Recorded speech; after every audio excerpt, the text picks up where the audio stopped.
오늘 하나님께서 우리에게 주신 말씀은 요한복음 12장 1절에서 8절까지의 말씀 우리 같이 보겠습니다. 요한복음 12장 1절부터 8절까지 말씀 우리 한 목소리로 같이 읽겠습니다. 6월절 엿새 전에 예수께서 베다니에 이르시니 이곳은 예수께서 죽은 자 가운데서 살리신 나사로가 있는 곳이라. 거기서 예수를 위하여 잔치할세 마르다는 일을 하고 나사로는 예수와 함께 앉은 자 중에 있더라. 마리아는 지극히 비싼 향유 곧 순전한 나드 한 근을 가져다가 예수의 발에 붓고 자기 머리털로 그의 발을 닦으니 향유 냄새가 집에 가득하더라. 제자 중 하나로서 예수를 잡아줄 가룟 유다가 말하되 이 향유를 어찌하여 300데나리온에 팔아 가난한 자들에게 주지 아니하였느냐 하니 이렇게 말하면 가난한 자들을 생각함이 아니요 그는 도둑이라. 돈깨를 맞고 거기 넣는 것을 훔쳐감 이러라. 예수께서 이르시되 그를 가만두어 나의 장래할 날을 위하여 그것을 간직하게 하라. 가난한 자들은 항상 너희와 함께 있거니와 나는 항상 있지 아니하리라 하시니라. 아멘. 할렐루야. 말씀 가운데 귀한 은혜가 저와 여러분에게 있기를 소망합니다. 예수님께서 이제 6월절 명절 엿새 전에 이제 베다니에 이르셨습니다. 이 에브라임에서 베다니까지 한 50km 정도 된다고 그러잖아요. 예수님을 죽이려고 모의하는 것을 피해서 어떻게 보면 저 북방 사마리아 있는 그쪽 지역까지 갔다가 6월절 전에 베다니까지 다시 내려온 것이지요. 이 베단이라는 이 마을의 이름 뜻을 보면은 가난한 자의 집입니다. 베다니에서 가난한 자의 집. 이 집이란 말이 이스라엘 지명 가운데 많이 들어가요. 베델하면 하나님의 집. 베들레헴 하면 떡의 집. 그런 집이 벳 하면은 들어가는데 벳아니 해가지고 가난한 자들의 집이라고 볼 수가 있습니다. 그러니까 아무래도 마을 자체가 베단인 거 보니까 그 동네가 잘 사는 동네였어요? 못 사는 동네였어요? 못 사는 동네였다는 것이죠. 좀 살기 어려운 자들이 모여서 사는 곳이 예루살렘에서 조금 떨어져 있는 이 베다니 지역이었던 것 같습니다. 근데 그 베다니 지역에 이르렀는데 이 죽은 나사로가 살린 그 집, 이 오누이들이 참 예수님을 많이 섬겼고 또 예수님 그곳에 많이 머무시고 그러셨던 것 같습니다. 그래서 나사로하고 마르다하고 마리아라는 이러한 이 남매들이 예수님을 참 공경하고 예수님을 대접하고 예수님과 함께 보내는 시간들이 참 많았던 것 같아요. 근데 이 세 사람의 차이가 다 드러나죠. 죽은 나사로가 이제 다시 살아났으면 얼마나 예수님에 대해서 감사하고 하고 싶은 말이 많겠어요. 예수님 살려주셔서 감사합니다. 이런 고백이라도 할 수 있는데 성경에 나오는 나사로는 말이 없습니다. 그냥 앉아있더라. 죽은 나사로가 예수님과 함께 잔치하려고 모이는 그 자리에 그냥 앉아있더라라는 그 표현이 끝이에요. 나사로가 나와서 예수님 감사합니다. 예수님 사랑합니다. 뭐 이런 고백도 없고 그냥 앉아있더라 이렇게 끝납니다. 또 이 마르다는 어떻습니까? 마르다는 그냥 일복이 터진 분 중에 한 분이 이 마르다인 것 같아요. 맨날 일하고 있어요. 이 잔치 준비하니까 또 마르다는 일하고 있더라. 죽어라 일만 하는 사람이 이 마르다입니다. 그런데 마리아는 보면은 늘 예수님의 발 앞에, 발 아래 머물면서 오늘은 이 머리털로 막 닦고 발에 향유를 붓고 막 그러한 일을 하죠. 또 예수님 발치에 머물면서 예수님의 말씀을 듣는 일을 사모한 사람이 마리아입니다. 근데 예수님의 발 아래에 있는 그 모습, 그리고 마르다는 저기 부엌에 가서 일하고 있는 그 모습, 나사로는 이 그냥 잔치 중에 앉아있는 사람들과 같이 그냥 섞여서 조용히 말없이 그냥 앉아만 있는 그 모습 우리가 생각해 볼 수가 있습니다. 근데 정말 예수님을 사랑한 사람은 이 마리아가 아니었을까 하는 생각이 듭니다.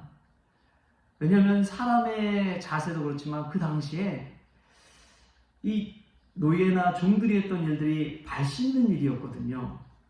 근데 자기 자신을 노예처럼 여기고 종처럼 여기고 예수님의 발 아래에 나아가서 막 엎드리고 발 씻어주고 이런 것들을 볼 때 정말 예수님을 사랑하는 사람은 마리아였구나라는 것을 알 수가 있습니다. 예수님도 제자들의 발을 씻겨 주셨죠. 그리고 내가 너희를 사랑한 것 같이 너희도 서로 사랑하라 라고 말씀해 주십니다. 사랑은 예수님의 발 아래 머무르는 것인 줄 믿습니다. 사랑은 낮아지는 것입니다. 사랑은 낮아지는 거예요. 예수님을 사랑하기에 그 낮은 곳에 머물 수가 있는 것이죠. 가장 향기나는 영광스러운 머리에 이르는 것이 아니라 가장 지저분하고 가장 땅에 딱 밀착되어 있는 그 발에 나아가는 그 사랑의 낮아짐. 사랑은 낮아지는 것입니다. 예수님을 사랑하기 때문에 더 낮아질 수 있는 것이죠.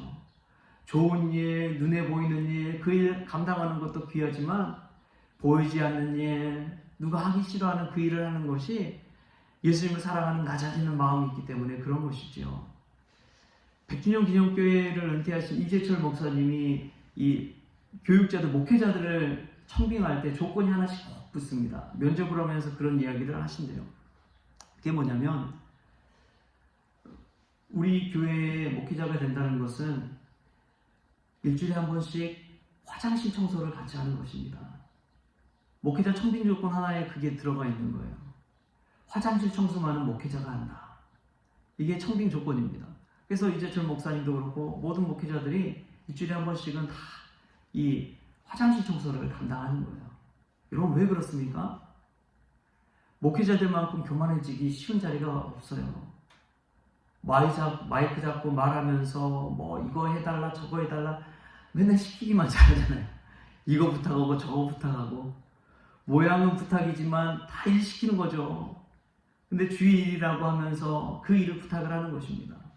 근데 그 일을 시키기 전에 내가 먼저 가장 낮은 거, 가장 지저분한 거, 가장 냄새나는 거, 그 일을 감당하겠다. 이런 마음가짐이 있는 것이죠.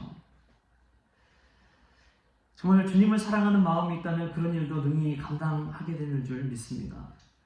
그러면서 낮아지고 겸손하고 예수님의 발 아래 머무는 것이죠. 저도 그런 것 좀 배워보려고 청소도 하고 풀도 뽑고 근데 참 그런 게 귀하더라고요. 그냥 생각으로 있는 것과 내 몸이 직접 가서 거기에 뛰어들어 사는 것과는 천지 차이더라고요. 내가 주님을 위해 이 일을 할 수 있다는 것에 얼마나 감사한지요. 여러분 사랑은 낮아지는 것입니다.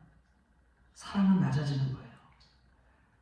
아기를 키워보십시오. 고개 푹 숙여가지고 그 바닥에 누인 아기의 기저귀를 치우고 아기를 닦고 아기가 눈 마주침하면서 사랑하기 때문에 그렇게 고개 숙여서 하는 것이지요. 또 노 부모를 공양해 보십시오. 저는 할머니가 중풍 때문에 한 5년을 고생하시다 가셨어요. 혼자서 잘 못 일어나시는 그런 생활을 몇 년 동안 하셨습니다. 그래서 그 할머니를 일으켜서 이 밥 드실 수 있도록 하고 물 드실 수 있도록 하고 여러 가지 것들을 경험해 보면서 사랑한다는 것은 그렇게 어려운 이 낮아져서 막 고개 푹 숙여가지고 그걸 들어 일으키고 앉히고 먹이고 그러한 일들을 하는 것 이게 사랑이구나. 그러려면 다 낮아질 수밖에 없는 거예요. 가장 낮은 일, 낮은 자리에 머문 사람이 우리 주님을 사랑하는 것인 줄 믿습니다. 그래서 우리가 기도하는 자세가 우리는 지금 앉아서 기도하지만 무릎 꿇고 기도하잖아요. 무릎 꿇고 발치에 머물러서 예수님의 발을 만진다는 심정으로 기도하잖아요. 이 자리가 그런 사랑으로 낮아지는 자리가 될 수 있기를 축복합니다. 우리가 예수님 믿는다고 천국 백성 되어서 영광스러운 자리 나가는 거 귀하지요. 그러나 예수님은 사랑의 근본은 낮아지는 것이라고 이야기합니다. 우리가 교회에서, 가정에서, 우리의 머무는 자리에서 어떠한 지위에 있든지 어떠한 자리에 있든지 낮아지는 그러한 사랑의 사람 될 수 있기를 주님의 이름으로 축복합니다. 기도하겠습니다. 좋으신 하나님 감사합니다. 주님을 사랑한다고 하면서도 고개를 치켜들고 살아가는, 목소리 높이며 살아가는 우리의 모습을 봅니다. 하나님, 예수님의 발 아래에 엎드린 마리아처럼 제자들의 발을 무릎 꿇고 씻겨주신 예수님처럼 저희들도 주님의 발 아래 엎드려 기도하는 종 되기를 원합니다. 더 낮아지며 사랑하는 종 되기를 원합니다. 주님 역사하여 주시옵소서. 우리의 몸을 숙여 무릎 꿇고 하나님 앞에 강구하는 기도 제목도 들어응답하여 주시고, 그렇게 무릎 꿇어 기도할 때에 하나님이 우리를 얼마나 사랑하시는지 깨닫는 은혜가 이날이 있게 하여 주옵소서. 모든 것 감사하며 예수님의 이름으로 기도합니다. 아멘. 우리 주님이 가르쳐주신 기도로 오늘 새벽 기도를 마치겠습니다. 하늘에 계신 우리 아버지여, 이름이 거룩히 여김을 받으시오며 나라가 임하시오며 뜻이 하늘에서 이루어진 것 같이 땅에서도 이루어지이다. 오늘 우리에게 일용할 양식을 주시옵고 우리가 우리에게 죄진 자를 사하여 준 것 같이 우리 죄를 사하여 주시옵고 우리를 시험에 들게 하지 마시옵고 다만 악에서 구하시옵소서. 나라와 권세와 영광이 아버지께 영원히 있사옵나이다. 아멘.